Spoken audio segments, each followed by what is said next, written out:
Dans cette vidéo, nous allons traiter une notion de grammaire, à savoir le complément.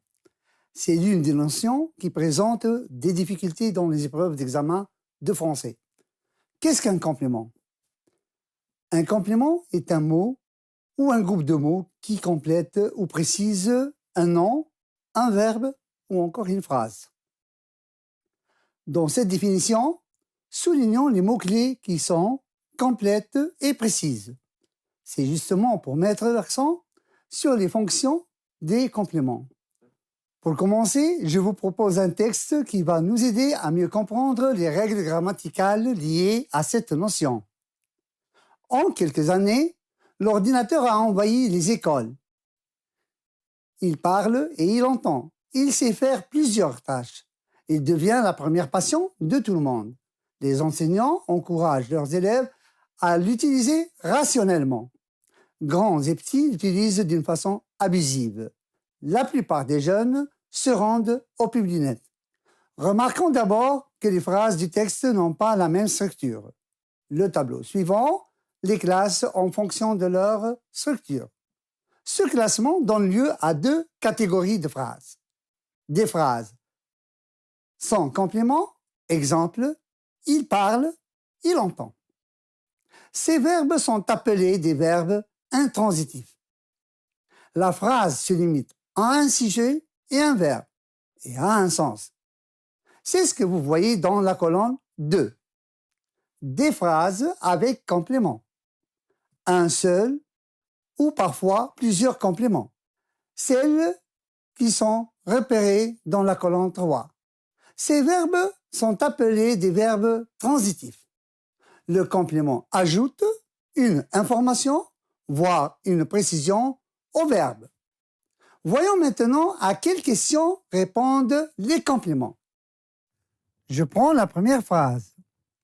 En quelques années, l'ordinateur a envahi les écoles. L'ordinateur a envahi quoi? Les écoles. L'ordinateur a envahi les écoles quand? En quelques années. La phrase suivante. Il sait faire plusieurs tâches. Il sait faire quoi? Plusieurs tâches. Dans la phrase, il devient la première passion de tout le monde. Il devient quoi? La première passion de tout le monde. Dans ce cas, le complément se présente sous forme de groupe de mots. Revenez à la définition. Nous avons dit que le complément peut se constituer d'un seul ou de plusieurs mots. Une autre phrase. Les enseignants encouragent leurs élèves à l'utiliser rationnellement. Les enseignants encouragent qui? Leurs élèves. À quoi? À l'utiliser rationnellement. La phrase « Grands et petits l'exploitent d'une façon abusive ». Grands et petits l'exploitent quoi? L'ordinateur. Ici, pour éviter la répétition, on a remplacé l'ordinateur par le pronom L', placé devant le verbe. Grands et petits l'exploitent comment? D'une façon abusive. Enfin, la dernière phrase, la plupart des jeunes se rendent au Publinet. La plupart des jeunes se rendent où? Au Publinet.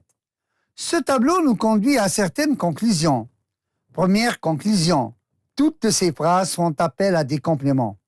Certains de ces compléments sont nécessaires pour donner un sens à la phrase. Exemple, l'ordinateur a envahi les écoles. L'ordinateur a envahi quoi? Les écoles. C'est un complément qu'on ne peut ni déplacer ni supprimer. On l'appelle complément essentiel. D'autres compléments peuvent être supprimés ou déplacés, sans pour autant faire perdre le sens à la phrase. Ce sont des compléments dits non essentiels. Exemple, en quelques années, l'ordinateur a envahi les écoles. L'ordinateur a envahi les écoles en quelques années. L'ordinateur a envahi en quelques années les écoles. Remarquons ici, le complément peut être supprimé tout en préservant un sens à la phrase. L'ordinateur a envahi les écoles. Voici pour résumer les différentes manifestations du complément dans la phrase. La phrase peut être construite avec un verbe, intransitive, c'est-à-dire une phrase sans complément, limitée à un sujet et à un verbe. Exemple, il pleut, il neige.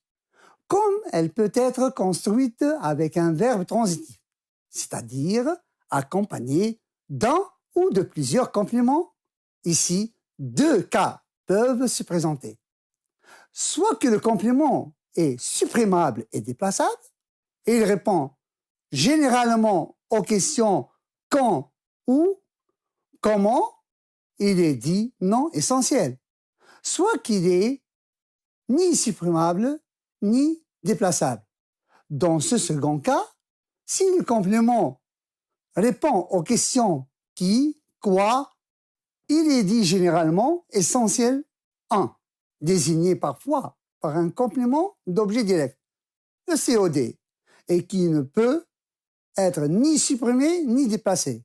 Par contre, s'il répond aux questions à qui, à quoi, de quoi, ce complément est dit généralement essentiel 2, désigné parfois par complément d'objet indirect, le COI. Ce complément est susceptible d'être supprimé ou déplacé dans la phrase. Voyons l'application de ces notions dans des exercices. Premier exercice. Voici la question. Souligne en rouge le complément essentiel et en vert le complément non essentiel dans les phrases qui suivent. Il faut faire attention. On demande ici deux choses. D'abord, reconnaître les compléments essentiels et les souligner en rouge. Puis, identifier les compléments non essentiels et les souligner en vert.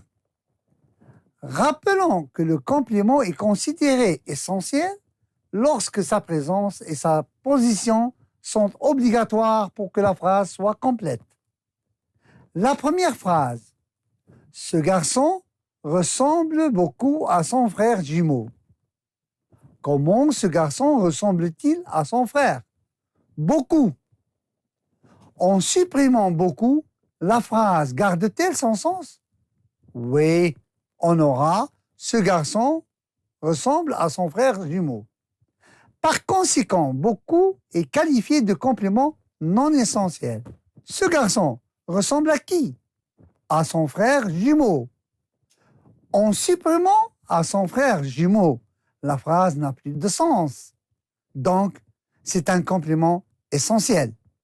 La deuxième phrase.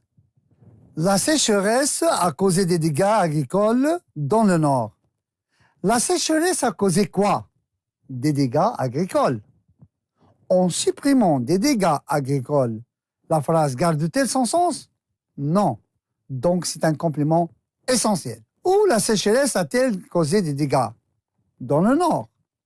Par contre, en supprimant dans le Nord, la phrase ne perd pas son sens. Donc, c'est un complément non essentiel. Les écologistes ont organisé une campagne de propreté. Les écologistes ont organisé quoi? Une campagne de propreté. En supprimant une campagne de propreté, la phrase garde-t-elle son sens? Non. Donc, c'est un complément essentiel. Demain, nous achèterons des sacs poubelles. Quand achèterons-nous des sacs poubelles? Demain. La même chose, si nous enlevons demain, la phrase a toujours un sens. Demain, nous achèterons quoi? Des sacs poubelles. En revanche, peut-on supprimer des sacs poubelles sans porter atteinte au sens de la phrase? Non. Donc, ça ne peut être qu'un complément essentiel. Relisons maintenant les phrases. Premièrement, ce garçon ressemble à son frère jumeau. Deuxièmement, la sécheresse a causé des dégâts agricoles. Puis, les écologistes ont organisé une campagne de propreté. Nous achèterons des sacs poubelles. Nous remarquons que toutes ces phrases ont toujours un sens. Comme le complément non essentiel est supprimable et ou déplaçable, on va l'appliquer dans l'exercice qui suit. Dans la première phrase, dimanche dernier est un complément non essentiel. En le supprimant, la phrase garde un sens. Et on aura un incendie a ravagé la forêt. Même chose pour les phrases 2, 3, 4 et 6. Les compléments non essentiels, en évitant le gaspillage, à l'abri de la chaleur, des personnes âgées, dans les lieux publics, cette semaine, peuvent être supprimés sans atteinte au sens des phrases respectives et on aura ainsi des phrases raccourcies. Vous économisez l'énergie. Garde-les. Il les incite au respect. Nous avons participé à la collecte des bouteilles en plastique. Cependant, la phrase « Les petits écologistes vont à la station d'épuration » ne comprend pas un complément non essentiel. Voilà pour cette vidéo. À la prochaine et bonne chance.